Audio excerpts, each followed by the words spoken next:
Dagla, what is the purpose behind organizing this forum, and do you see it being achieved? The purpose of organizing this forum is to highlight human rights violations by the People's Republic of China and the peoples who are under the Chinese occupation. So because of this meeting, we have representatives from different parts of people who are in China. We have the Tibetans, we have the Uyghurs, we have Inner Mongolia from Hong Kong and Taiwan. And we have human rights monitors and organizations which monitor human rights situation in China. Sharon, what brought you here to Geneva at this time of the year?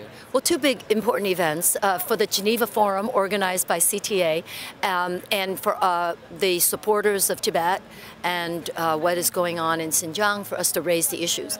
The second reason is next week on Tuesday is the Universal Periodic Review of China. This is an extremely important review in light of the serious deterioration of rights across the board in China, and in particular the cultural and religious repression of the Tibetan people and the internment of perhaps over 1 million Uyghurs in Xinjiang. So we need to be here in this public important fora for international human rights, and I think we need to be here to stand firm and assert international standards, and that China must be accountable under those standards. Thank you. How do you think the Geneva Forum is important to highlight the situations in China and Hong Kong? I think it is important now. A lot of people look at China as like the up and rising nation, and with the US-China trade war going on currently. A lot of people just forget about Hong Kong people are under duress as well. Freedom of speech, freedom of press is under pressure. And not just to say, you know, like back almost 3 years ago, we had the missing booksellers case is still not resolved.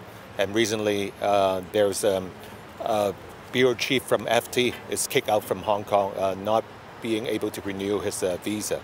So if you talk about like Hong Kong as a free society, freedom to do whatever is promised under the basic law and also under the joint declaration. Right now, we see that this 50 years of non-intervention policy is kind of slowly eroding. So we hope that at the Geneva Forum, we hope to express and also voice out our concerns as Hong Kongers to the world that we care about the next 29 years. Just like what Deng Xiaoping talked about, you know, it has to be 50 years of non-intervention, not like what we are seeing now, which is a very sad situation. Enghebatu, what are your expectations from the forum in highlighting the situation in southern Mongolia?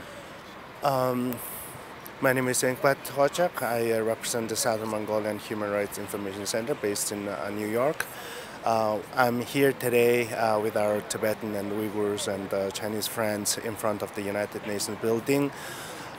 We are here to urge the United Nations and international community to hold China accountable for its gross human rights violations in Southern Mongolia, Tibet, East Turkestan, and China also. So we expect the United Nations will scrutinize China on its human rights practice that are deteriorating day by day. So, Kashi, what do you expect from this forum, especially with the situation of the Uyghur? Yes, this is a especially difficult time for my fellow Uyghur people.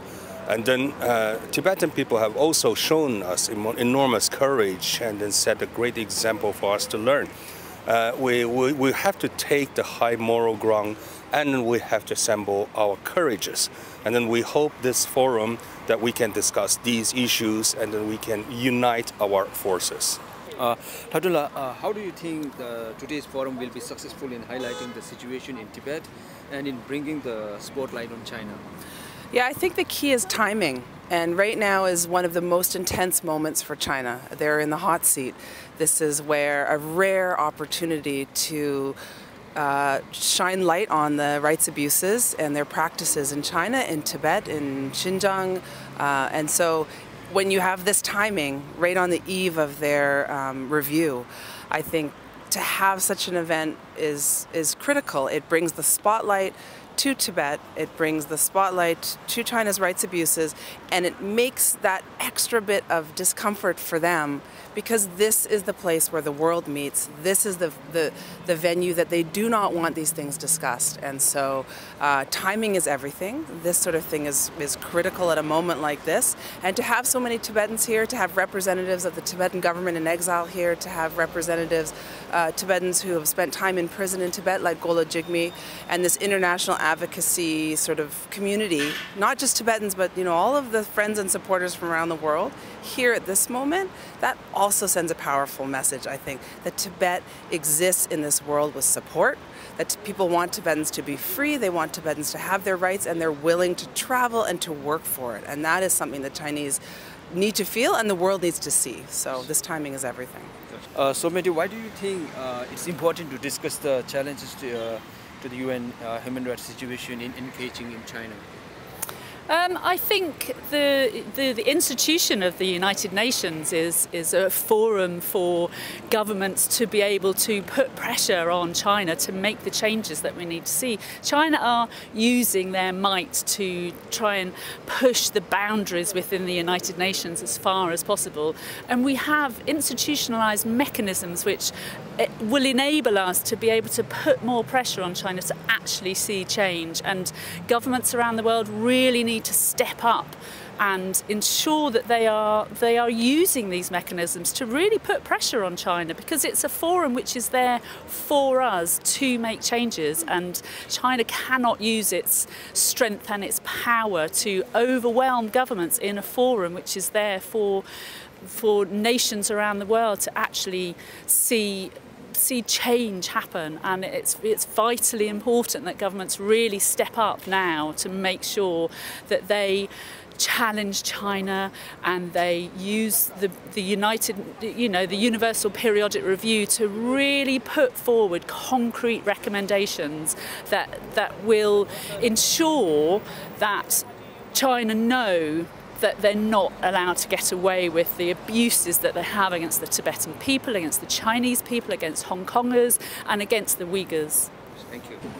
The forum has achieved its purpose because we have people coming from different parts of the world, and we are going to highlight the human rights situation of the people who are under China. So Ngodup, why is it important to host this program?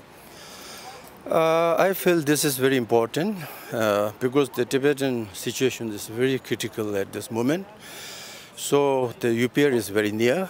We have already started the lobbyings and everything. So now on the next 2 days, so the main hearing on Universal Periodic Review on China is will take place. So I think it's very important. So that's why we are organizing this one-day forum on the human rights issues in China. So what do you hope to achieve from this forum? I hope we will get more support from the international level, and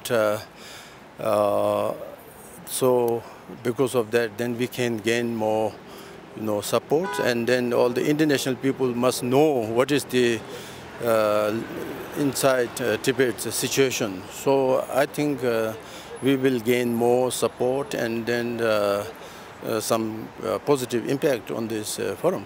So Dhardon, what do you hope to do with the outcome of this forum? Well, so the forum will conclude with certain recommendations or solutions to the prevalent rights violations in the regions under the PRC, and we hope to take these recommendations forward to all the member states who will be reviewing China on the 6th. But on the longer run, what we hope to do is turn the spotlight on China, increase or mainstream or institutionalize advocacy for the regions in the PRC and redress the violations, and finally make China accountable in the eye of UN. So that's our overall goal. So how do you plan for the following up of the recommendation? So what we plan on doing is at the UPR and in the lead up to March next year, where the UPR recommendations will be adopted and will be discussed, we hope to intensify our lobbying efforts. And on the side event on the 5th, we will amplify the discussions and the redressal mechanisms that would have come out of this forum. So that will keep getting amplified over the next 6 months until China hears all the recommendations and the redress mechanisms. Thank you, then.